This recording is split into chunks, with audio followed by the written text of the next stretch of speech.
Here I am again. I've been making these videos at 15 minutes because that's what YouTube kind of limits me to.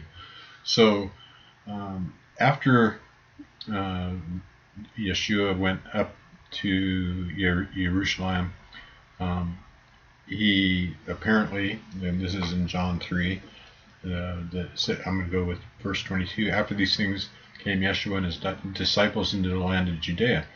And at this point, it sounds like the person writing it isn't necessarily with them. And there he tarried with them and baptized. And John also was baptized in Aenon near to Salim, because there was much water there, and they came and were baptized, for John was not yet cast into prison. Okay, so here the author is witnessing things that are in a completely different place. They're up in Judea baptizing Yeshua and his disciples, and here the author is. Then there arose a question between some of John's disciples and the Jews about purifying. And they came unto John and said unto him, Rabbi, he that was with thee beyond Jordan, to whom thou bearest witness, behold, the same baptizeth, and all men come to him. John answered and said, A man can receive nothing except it be given him from heaven. Ye there yourselves bear me witness that I said, I am not the Mashiach, but that I am sent before him. He that hath the bride is the bridegroom, but the friend of the bridegroom, which standeth and heareth him, rejoice greatly because of the bridegroom's voice. This is my joy, therefore is fulfilled. He must increase, but I must decrease. So this is where. So at this point, this author, who is a disciple of John, that went and spent a trip up to the Galilee with Yeshua, is now back with John again. But here John is saying, I got to decrease, and he must increase. And so he's saying, He that cometh from above is above all. He that is of the earth is earthly, and speaketh of the earth. And he that cometh from heaven is above all. And what he hath said, seen, and heard, that he testifies, and no man receiveth his testimony. He that hath received his testimony hath set to his seal that Elohim is true. For he whom God has sent speaketh the words of Elohim. Anyway, this I believe is where this author realizes that, hey, I'm hooked up to the one that's decreasing. I need to get hooked up with the one that's increasing. And so he basically sticks closer to Yeshua. However, being part of the priestly class, he's like a hidden disciple. He can't really come out and say he's a disciple because the Jews are hating on Yeshua. And I want to talk about how he was a familiar person in the high priest's house. And we'll go to John 18. This one has that. So in John 18:15, so Simon Peter follows Yeshua, as did another disciple. So now he's calling himself another disciple. That disciple was known unto the high priest, and went in with Yeshua into the palace of the high priest. But Peter stood at the door without, because he wasn't known. He was one of the Galileans. That we'll see more about that later. And then went that other disciple, which was known unto the high priest. So this is somebody that is known, and spake unto her that kept the door. So he's even known by the doorkeepers, and brought in Peter, that saith the damsel that kept the door unto Peter, Art thou not one of this man's disciples? He saith, I am not. And the servants and officers stood there, and who made a fire of coals, for it was cold, and he warmed himself. And so then here we have basically Yeshua before the high priest. So here the disciples aren't there. Peter's not there. The high priest is asking Yeshua of his disciples and of his doctrine, and Yeshua answered him. So who's taking these? It has to be somebody that's in the basically the audience of the high priest, which the Galileans would not be. Yeshua answered him, I spake openly in the word, and I never taught I ever taught in the synagogue and in the temple, and so forth. So basically, here is somebody that's listening to the conversation and witnessing what John Zebedee would not have been able to witness. And he sent him bound into Caiaphas, the high priest. And this guy actually knows about the families of the high priests, like the servants of the high priest and his kinsman, who's Peter ear cut off. How did Zebedee know whose kinsman that was? And they were led by Caiaphas into the hall of judgment, and so forth. And so this is the person that wrote this knew the high priest. But if you go to Acts, now later on, John and Peter are arrested, but here's in verse Acts 4:13, it says, "Now when they saw the boldness of Peter and John and perceived that they're unlearned and ignorant men, they marveled, and they took knowledge of them that they had been with Yeshua." So this is like they weren't. John wasn't one of these two. He was not known by the priests, and they considered them like ignorant. They were not the type that would be in the council of the high priest.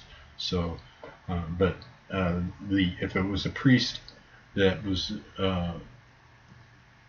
happened to be with Yeshua and going back and forth between his two lives, being a disciple of Yeshua and being part of the priestly contingent, and he would have access and be able to do that. And his witness of the trial and the crucifixion were significantly more detailed than in the other Gospels. Let's see, what else do I want to talk about?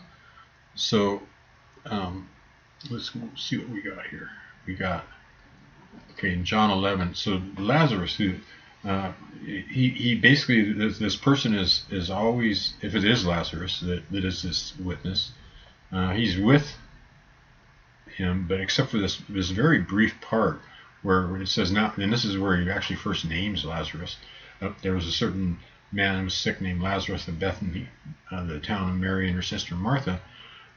Mary which anointed Adonai with ointment and wiped his feet with her hair, whose brother Lazarus was sick. And therefore his sister sent unto him, saying, Adonai, behold, him who thou lovest. So this is the one that Yeshua loved, is sick. When Yeshua heard that, he said, this sickness is not unto death, but for the glory of Elohim, for the Son of Elohim might glorify thereby. Now Jesus, or Yeshua, loved Martha and her sister and Lazarus. And then when he heard he was sick, he stayed there for a while. He wanted to make a point and make sure that there was no mistake that Lazarus was in fact dead. And so basically he waits for a couple days, and so Lazarus had been, if you look at 17, he'd been in the grave for 4 days, and Bethany was nigh unto Jerusalem, about 15 furlongs, and many of the Jews came to Martha and Mary to comfort them. Then basically Martha went right to him and said to him, where is it that that he stinks, man. This guy's been dead. You don't want to open the tomb because this guy's been dead. Now, can you imagine this Lazarus, who he's been a friend of Yeshua? He dies, and he's in the tomb, and then Yeshua comes and raises him, and so he comes out of the tomb, and the first thing he sees is his master, Yeshua. And I imagine at that point that he is, that's where he says, Lord, or Adonai, by this time he stinketh, for he has been dead for 4 days.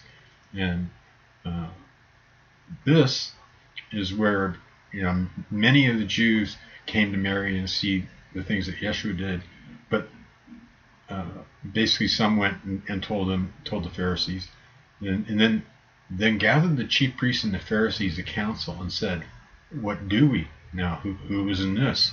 The chief priests and the Pharisees having a council. who would have been able to witness that? That he does many miracles. If we let him thus alone, all men will believe on him, and the Romans shall come take away our place in nations. So this is the cause of them wanting to kill. And so this is information that would have been kept close to the vest. It's not something that everybody would have known. But this person, if it's a priest, would have been able to witness that and be able to write about it. But it is also, but they basically, it says that Yeshua, when he was coming after the, at the resurrection, and basically many believed in Yeshua. I'm not at the resurrection, but at the bringing Lazarus to life, that many believed. But a lot of them were come to see Lazarus, and Lazarus became like a celebrity, and that I believe is where he changed from being. He changed himself from calling him, the Lazarus. You don't hear about Lazarus anymore. What you hear after that is the disciple that Yeshua loved.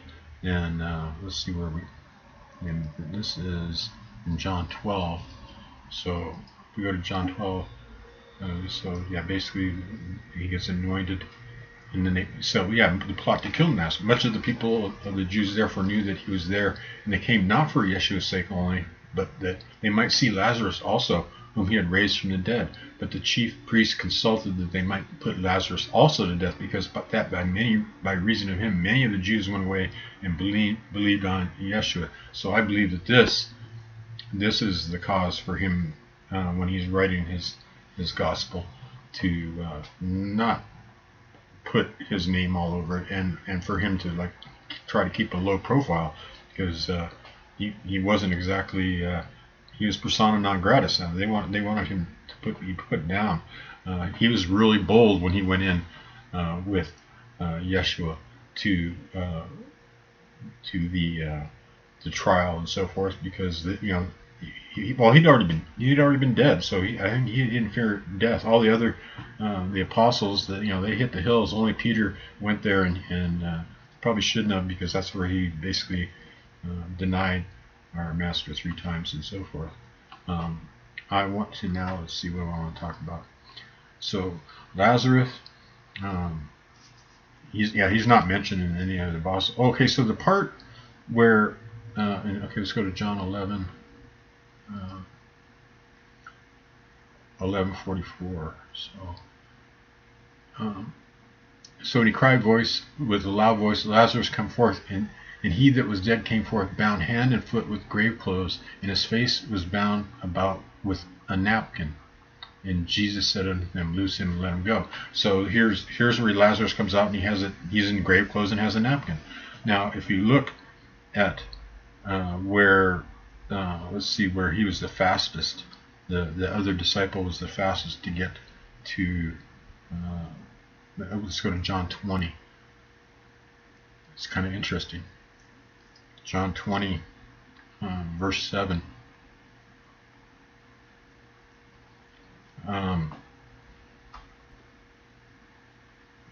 So basically, this other disciple outruns Peter and came first to the sepulchre, and he stooping down. Wait a minute. Let's go. So he ran and got there first, but he didn't go in. So he outran Peter and came first to the sepulchre, and stooping down and looking in, he saw the linen clothes lying, yet went he not in. So if it's Lazarus, he's like, I'm not really fond of sepulchres. I was in one before. I don't want to go back in. And then Simon Peter went in and into the sepulchre, and the napkin, and then cometh Simon and went into the sepulchre and seeth the clothes and a napkin that was about his head, not lying with it, but wrapped together in a place by itself. Okay, so then this is really key. Then went in that other disciple which came first into the sepulchre, and he saw and believed. Now this is key, because here he just saw this napkin in the sepulchre, and he believed. But if you go to basically the other